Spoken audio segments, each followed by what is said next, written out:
Halo semuanya, selamat datang di saluran YouTube saya. Nama saya Vikas Nara dan dalam video hari ini kita akan membahas cara memasang dan mengatur server email Oksigen di VPS. Pertama, izinkan saya memperkenalkan Anda ke server email Oksigen. Server ini juga menawarkan uji coba gratis selama 60 hari. Jika Anda ingin mengetahui harganya, Anda dapat memeriksanya dengan mengeklik di sini. Salah satu fitur khusus server email Oksigen adalah saat Anda mengunduhnya, Anda akan menemukannya tersedia untuk setiap sistem operasi.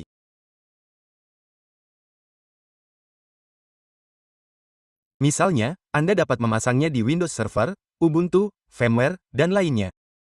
Server ini juga mendukung proxy yang digunakan untuk virtualisasi.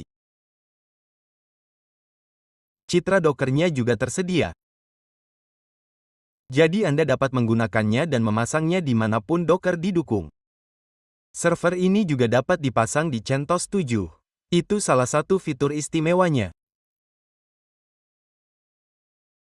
Meskipun layanan ini berbayar, Anda dapat menggunakan versi uji coba gratisnya. Saya akan menunjukkan demonya di sini. Anda dapat melihat demo langsungnya di sini.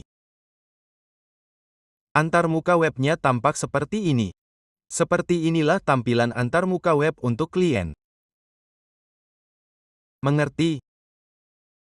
Area admin akan terlihat seperti ini bagi Anda. Anda akan melihat semua pengaturan dan opsi di sini.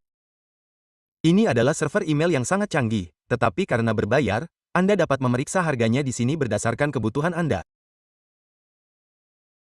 Baiklah, Anda harus menginstalnya. Anda dapat menggunakan uji coba gratis. Langkah pertama adalah membeli VPS Anda. VPS harus memiliki setidaknya 4 GB RAM dan merupakan VPS terbuka. Mengerti, Anda juga memerlukan domain. Jadi, pertama-tama beli VPS Anda. Setelah itu, Anda akan menginstalnya dengan menjalankan perintah yang diperlukan. Anda akan menemukan tautan untuk membeli dan menghentikan VPS dalam deskripsi. Anda perlu mengekliknya. Saat Anda mengekliknya, halaman seperti ini akan terbuka. Lalu apa yang perlu Anda lakukan? Klik VPS dan buka CloudFop. Anda akan menemukan banyak layanan berbeda di sini.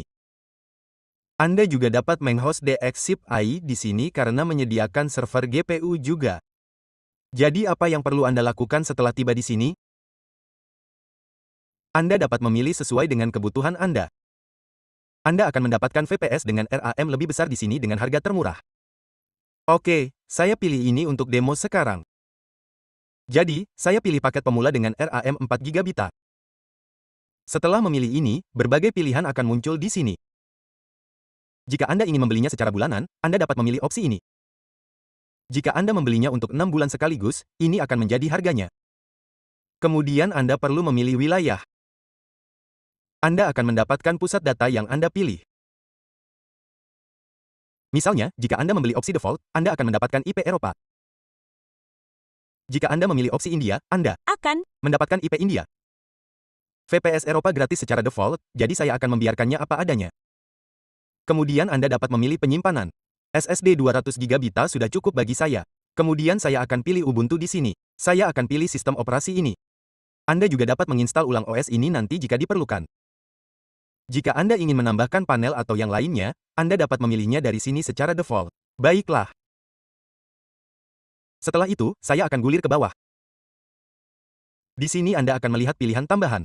Jika Anda menginginkan IP tambahan, Anda dapat menambahkannya di sini. Bahasa Indonesia, jika Anda menginginkan pencadangan otomatis, Anda dapat memilihnya di sini. Jadi, pencadangan otomatis akan ditambahkan ke dalamnya. Oke. Sekarang saya akan memasukkan kata sandi root di sini. Anda dapat membuatnya di sini atau memasukkannya nanti. Setelah itu Anda perlu mengeklik berikutnya di sini. Oke, ia meminta pencadangan otomatis. Jadi saya akan memilih saya melindungi data saya. Sekarang detail ini ditampilkan di depan Anda. Baiklah. Anda harus membayar jumlah ini di sini. Ia menunjukkan semuanya di sini termasuk pajak dan detail lainnya. Oke. Kemudian lanjutkan untuk memesan dan membayar. Ia juga meminta Anda untuk membuat akun di sini, tetapi saya sudah memiliki akun di sini. Jadi, saya telah menambahkan PayPal ke dalamnya. Pembayaran saya telah diproses di sini. Ia menunjukkan sesuatu seperti ini, pembayaran diproses, dan kemudian layar seperti ini akan muncul. Oke, itu telah diterima. Setelah beberapa saat, Anda juga akan menerima email. Baiklah, baiklah. Ini adalah tanda terima PayPal yang menunjukkan bahwa Anda telah membayar jumlah ini dalam euro. Dan ini adalah konfirmasi pesanan. Setelah beberapa saat, ia juga akan mengirim detail VPS di sini. Jadi, saya menerima email di sini. Begini, saya akan tunjukkan. Tanda terima pembayaran saya dikirim 11 menit yang lalu dan saya baru saja menerima detail login. Saya menerimanya 3 menit yang lalu. Itu artinya saya mendapatkan detail login dengan sangat cepat. Mengerti? Berikut semua detailnya. Ini adalah IP dan kata sandi root yang saya tetapkan saat membeli atau Anda dapat masuk ke panel ini dan mengaturnya. Baiklah. Di sini Anda perlu masuk ke VPS lalu kontrol VPS dan ini adalah VPS Anda. Dengan mengeklik kelola, Anda dapat mengatur ulang kata sandi root Anda di sini. Mengerti? Ini adalah detail VPS Anda. Kita akan menggunakannya untuk instalasi. Jadi setelah membeli VPS, inilah yang saya dapatkan. Ini adalah IP dan OS yang akan saya gunakan adalah Ubuntu karena saat Anda memeriksa halaman unduhan di sini, ia mendukung OS ini. Oke. Jadi sekarang pilih OS yang mendukungnya. Domain yang akan saya gunakan adalah yang ini. Ini domain saya. Baiklah, kita akan mengatur DNS dan detail lainnya di sini. Kata sandi root adalah ini. Mengerti? Pertama saya akan mengakses SSH VPS saya. Saya menggunakan perangkat lunak Bitfish dan nama pengguna adalah root. Saya masukkan kata sandi. Klik salin login. Terima koneksi ini. Baiklah. Sekarang Anda masuk di sini. Saya akan membuka terminal di sini. Oke. Di sini, saya akan sedikit memperbesar ukurannya. Jika Anda siap, saya sudah sampai di sini. Sekarang, kita akan mengikuti perintah yang diperlukan. Namun sebelum instalasi, Anda dapat menambahkan 2 atau 3 rekaman DNS di sini. Jadi, pertama-tama saya akan menambahkan rekaman A di sini. Apa yang harus saya lakukan? Pertama-tama saya tambahkan rekaman ini di sini. Saya klik simpan karena saya perlu menginstal SSL. Ini akan terjadi setelah server email diinstal. Jadi saya akan memasukkan keempat rekaman ini terlebih dahulu. Pertama-tama saya perlu memasukkan domain utama saya. Kemudian saya akan memasukkan subdomain email saya di sini. Selanjutnya saya akan menambahkan subdomain email dengan www juga. Kemudian simpan. Oke, dan kemudian IP. Baiklah. Jadi saya perlu menambahkan keempat rekaman ini. Oke, apa yang harus saya lakukan selanjutnya? Saya menjalankan perintah ini. Jika Anda menggunakan Ubuntu, Anda dapat menjalankan perintah ini. Jika Anda menggunakan CentOS atau Alma Linux, Anda dapat menjalankan perintah ini sebagai gantinya. Jadi apa yang harus saya lakukan? Saya menyalin perintah ini untuk pembaruan sistem. Saya menempelkannya di sini dan menekan Enter. Ini adalah perintah pertama untuk pembaruan sistem. Mengerti? Jadi Anda dapat menjalankannya. Oke, apa yang harus saya lakukan selanjutnya? Ke sini. Anda dapat mengatur nama host di sini. Jadi saya memasukkan nama host saya. Mengaturnya sebagai email dan nama domain saya. Jadi saya telah mengatur nama host saya di sini. Jika Anda ingin memeriksa nama host, ketik saja nama host dan tekan Enter. Ini akan menunjukkan nama host Anda. Baiklah, di sini saya telah menyediakan 2 perintah ini untuk instalasi. Jika Anda ingin menginstalnya di CentOS atau Alma Linux, Anda dapat menggunakan perintah ini yang berbasis RPM. Untuk Ubuntu, Anda perlu melakukan ini. Jadi salin perintah ini, tempel dan tekan Enter. File server email telah diunduh di sini. Sekarang Anda perlu menginstalnya. Ini adalah perintah untuk instalasi. Mengerti? Ketika Anda menjalankan ls di sini, ini adalah file Anda. Anda perlu menginstalnya. Untuk menginstalnya, Anda akan menggunakan apt install, lalu root diikuti dengan nama file. Root adalah path tempat file ini berada. Oke, jadi, apa yang harus saya lakukan? Saya akan menyalin bagian ini. Lalu saya akan menempelkan nama file di sini dan menekan Enter. Instalasi telah dimulai.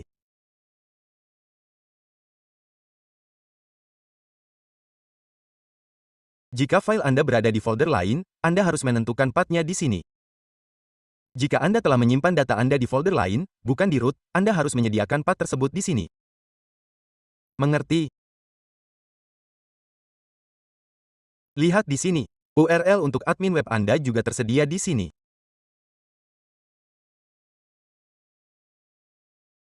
Jika Anda menggulir sedikit ke atas, Anda akan melihat ini milik Anda dan saya akan melanjutkan di sini.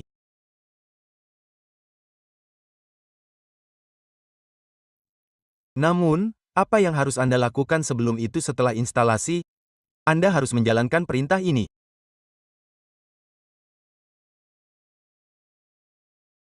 Saya memulai server email dan mengaktifkannya. Oke, kemudian Anda dapat memeriksa statusnya di sini. Statusnya ditampilkan sebagai aktif di sini.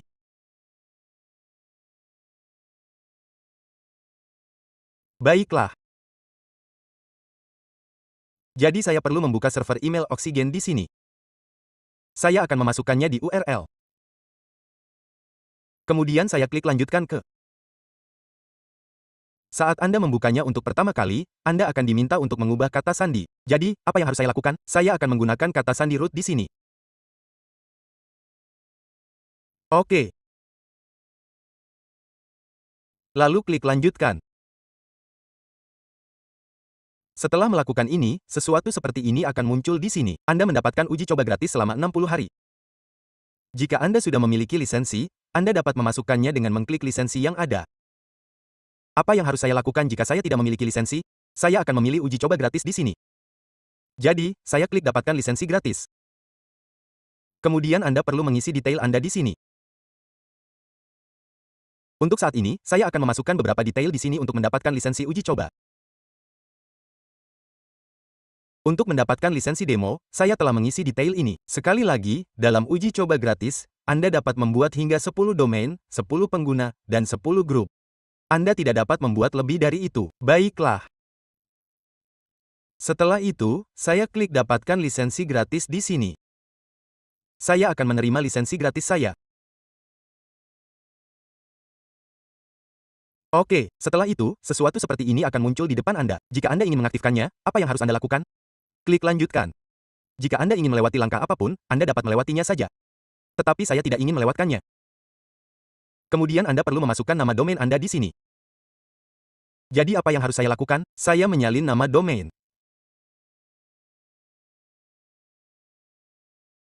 Kemudian saya memasukkan nama domain di sini sebagai postmaster atau Anda dapat menggunakan kata sandi yang sama di sini. Mengerti? Kemudian saya klik lanjutkan dan kemudian selesai. Baiklah. Apa yang perlu Anda lakukan setelah masuk ke sini? Hal pertama adalah menginstal SSL. Untuk menginstal SSL, turun di sini, klik keamanan dan pemfilteran dan kemudian klik sertifikat SSL.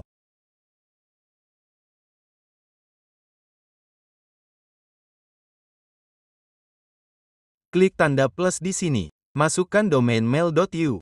Setujui persyaratan dan kemudian klik buat sertifikat.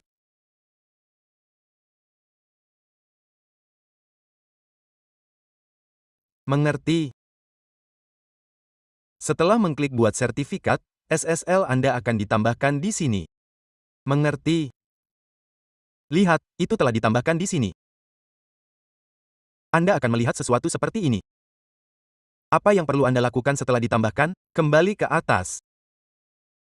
Di bagian layanan, klik log web. Baiklah. Setelah mengklik log web, hal pertama adalah membuat host virtual. Di sini, klik buat. Kemudian tambahkan host virtual. Di sini Anda perlu memasukkan nama host Anda. Jadi, apapun nama host Anda seperti mail, yacht domain, Anda dapat memasukkannya di sini. Oke. Kemudian Anda dapat mengeklik iklan cepat di sini. Anda perlu memilih sertifikat. Jadi saya akan melakukan ini. Setelah memilih sertifikat di sini, klik perbarui di dalamnya. Oke, apa yang harus saya lakukan selanjutnya? Saya mengedit ini. Saya masuk ke SSL di sini dan saya pilih SSL yang saya tambahkan di sini. Saya simpan konfigurasinya. Kemudian saya kembali ke sini. Ini untuk IPv4.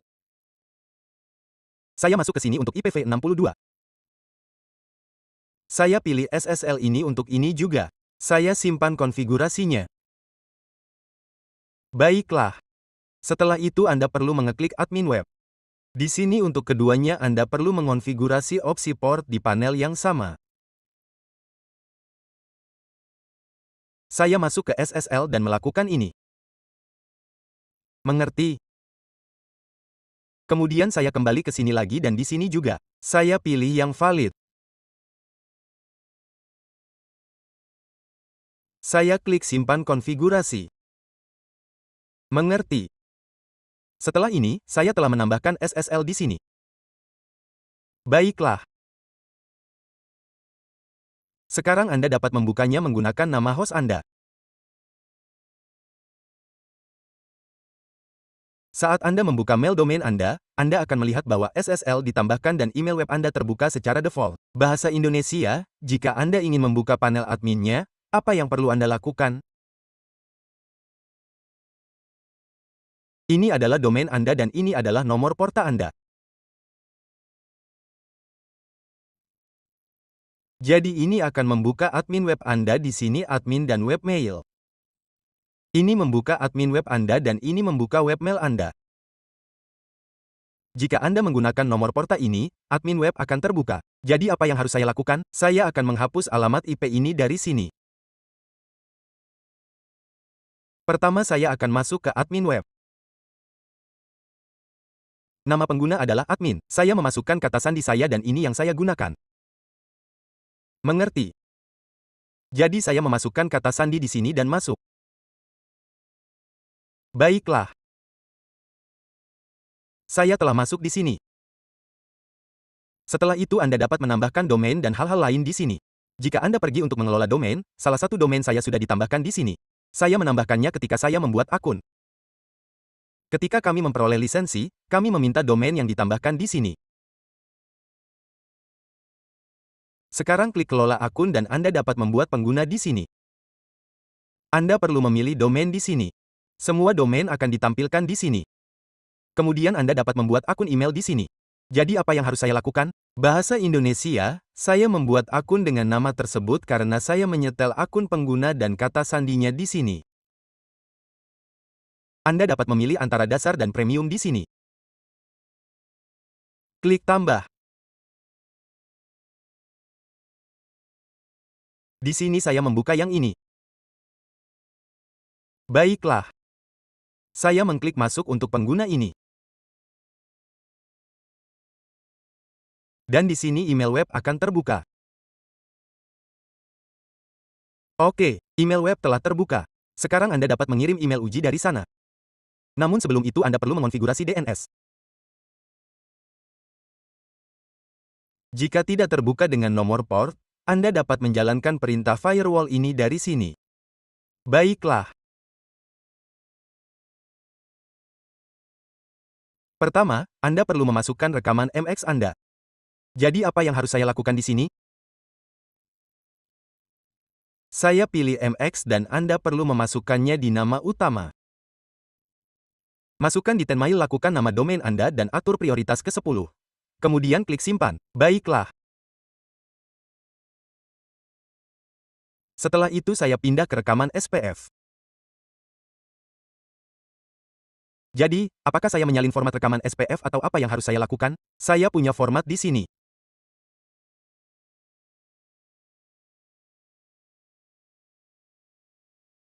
Ini termasuk IP saya. Ganti IP Anda dalam format ini di sini. Dan ini adalah rekaman SPF Anda. Jadi saya datang ke sini dan mengklik tambahkan rekaman.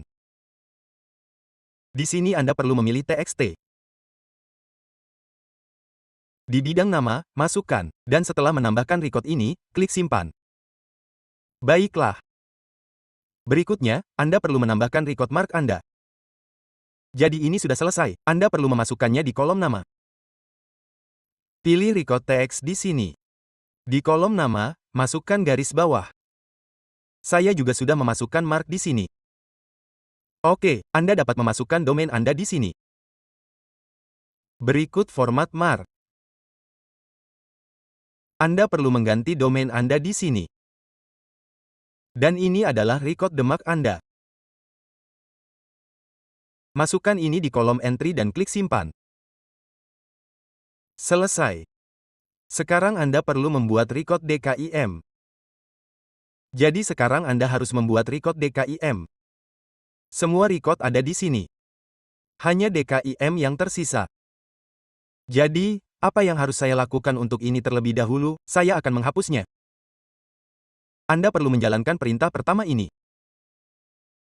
Ini berarti Anda berada di folder file dengan dua versi. Sekarang, jalankan perintah cd. Setelah itu, ini adalah perintahnya. Saya akan menuliskannya di sini. Anda perlu mengganti domain Anda di sini. Jika domain Anda berbeda, Anda dapat memasukkannya di sini. Milik saya sudah dimasukkan. Saya juga akan menambahkan beberapa spasi di antara perintah sehingga Anda dapat memahami yang mana. Pertama, jalankan perintah ini. Saya akan menjalankannya dan menekan Enter. Kemudian saya akan menjalankan perintah ini. Salin perintah ini, dan jangan lupa untuk mengganti domain Anda. Oke, kemudian tekan Enter. Lihat, perintah ini sudah selesai. Setelah itu, saya memberikan akses ke DKIM yang telah saya buat. Saya juga memberikan izin pengguna OK dengan mode CS. Di sini, berkas ini telah dibuat di sini.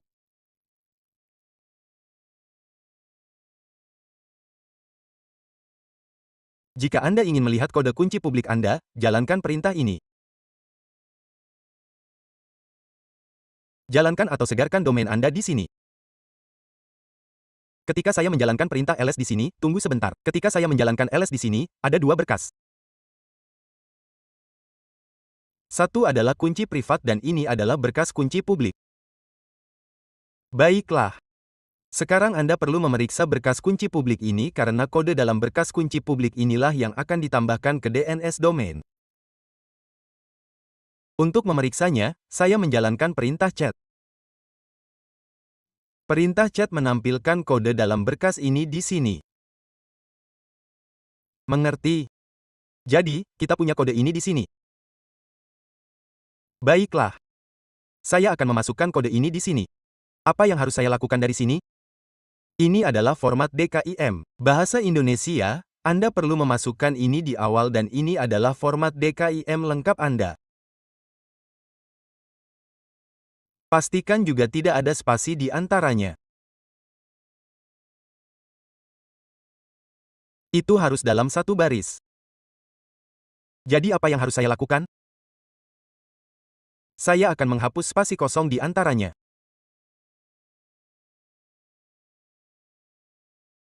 Oke. Baiklah. Saya telah menghapus spasi kosong di sini dan saya datang ke sini, pilih teks dan masukkan kode.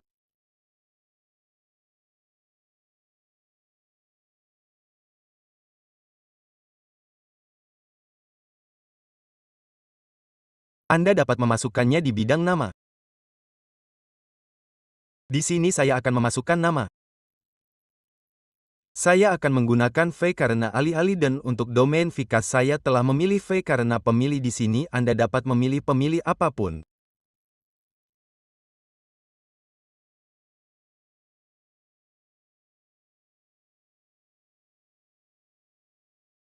Oke, saya telah membuat pemilih bernama Vkas. Saya menyimpannya di sini dengan ini. Baiklah.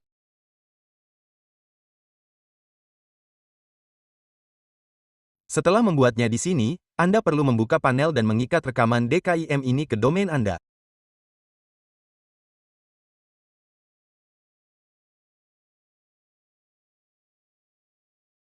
Oke, jadi, buka keamanan dan pemfilteran. Kemudian klik penerimaan dan peruttean.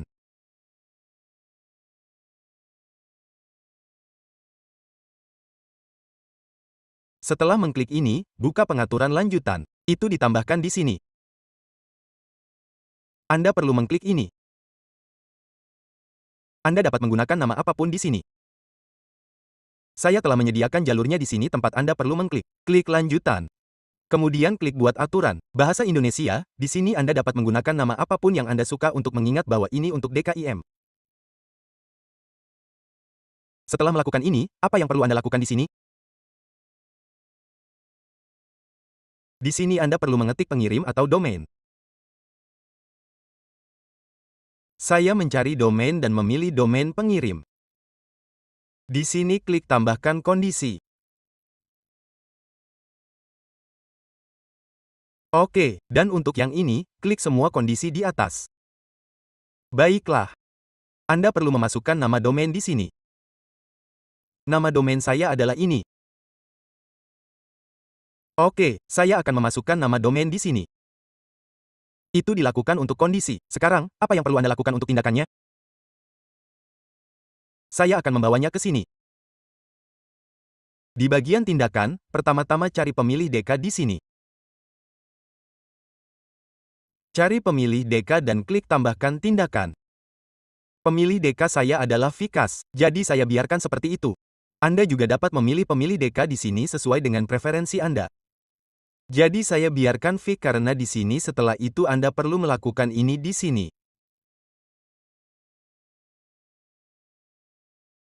Satu adalah pemilih DK dan yang lainnya adalah pemilih DKIM. Jadi apa yang saya lakukan untuk yang pertama? Apa pemilih DK itu? Untuk yang kedua, saya mencari DKIM Selector. Anda perlu menggunakan V yang sama karena di sini juga. Jika Anda telah menggunakan selektor yang berbeda di sini, Anda perlu mencocokkannya di sini. Baiklah. Berikutnya adalah jalur DK. Anda perlu mencari ini. Klik jalur DK lalu tambahkan tindakan. Anda perlu menyediakan jalur itu di sini. Jadi, Anda perlu menyediakan jalur kekunci privat di sini. Yang mana? Saya akan menyalin ini. Saya telah meletakkannya di sini dan mencari di sini. Sekarang saya perlu mencari DK Path N. Saya telah mencari ini di sini. Baiklah. Dan mengklik tambahkan tindakan. Saya telah menyalin ini di sini. Jadi, saya akan menyalinnya lagi, meletakkannya di sini, lalu mencari ini.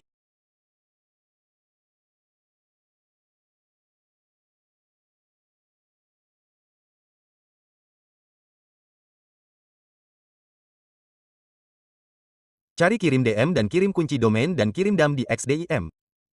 Oke, jadi, tambahkan ini di sini, lalu klik simpan konfigurasi dan lanjutkan.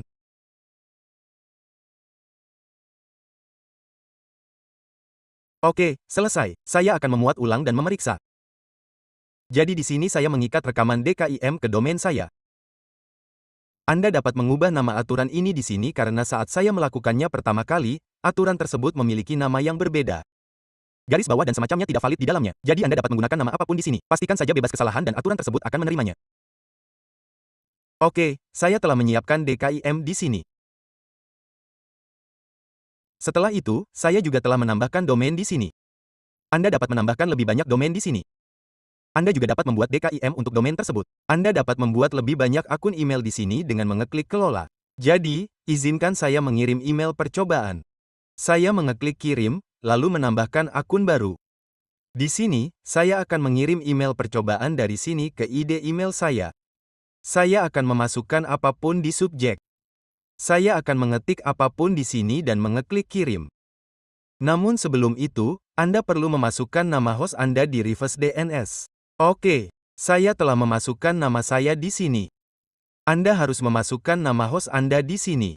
Oke, setelah itu, mari kita ke sini. Saya mengekliknya. Baiklah.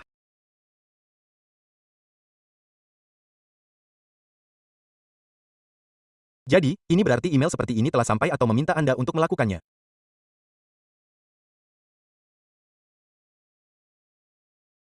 saya akan memasukkan IPv6 di sini juga. Apa yang harus saya lakukan di sini? Saya menyalin IPv6. Pertama, Anda memasukkannya di sini juga.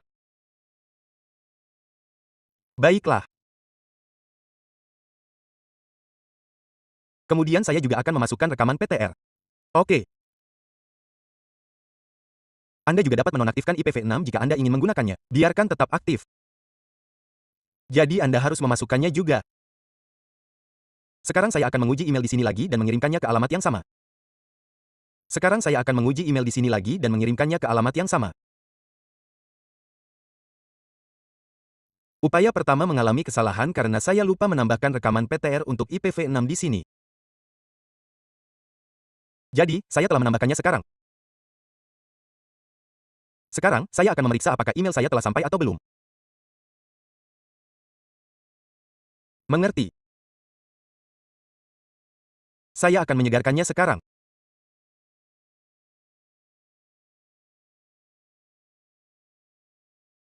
Saya juga akan memeriksa di sini untuk melihat apakah ada pantulan yang terjadi dan saya akan melihat di folder spam juga. Email saya telah sampai di sini.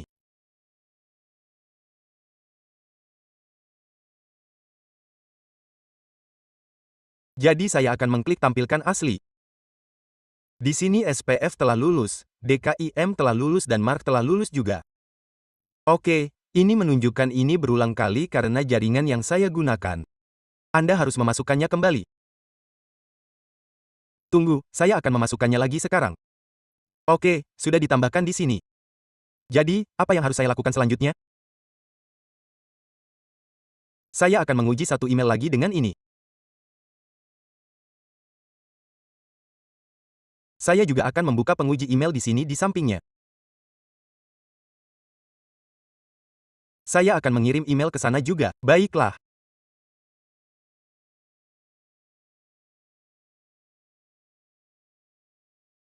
Dan saya akan mengirim email ke ID email ini.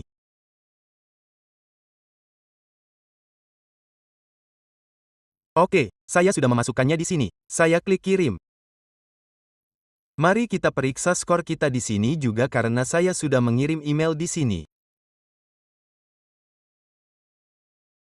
Dan kali ini, jika Anda perhatikan, email tersebut telah masuk ke kotak masuk saya. Itu sebabnya saya melakukan 2 atau 3 pengujian ini. Terkadang masuk ke spam. Terkadang masuk ke kotak masuk. Jadi di sini, SPF telah lulus, DKIM dan yang lainnya juga telah lulus. Lihat di sini, ada di kotak masuk lagi. Jadi Anda akan melihat sesuatu seperti ini muncul di bawah email. Oke, Anda dapat menghapusnya dari sini. Dan skor saya pada penguji email adalah 9,5. Itu 9,5 karena IP saya masuk daftar hitam di satu jaringan. Oke, bahasa Indonesia, jika Anda ingin menghapus ini dari pesan, apa yang perlu Anda lakukan? Buka kelola domain. Anda perlu mengedit domain yang tercantum di sini. Buka pemfilteran pesan atau tidak ada pesan dan hapus yang ini. Sekarang setiap pesan baru yang Anda kirim tidak akan menyertakan ini. Jadi saya akan melakukan satu pengujian lagi untuk menunjukkannya kepada Anda. Di sini, saya akan mengirim email pengujian lainnya. Saya klik kirim dan ini tidak akan muncul di email baru yang Anda dapat menambahkannya ke footer jika Anda mau. Apapun yang Anda pilih untuk disertakan akan muncul di bawah setiap pesan. Oke.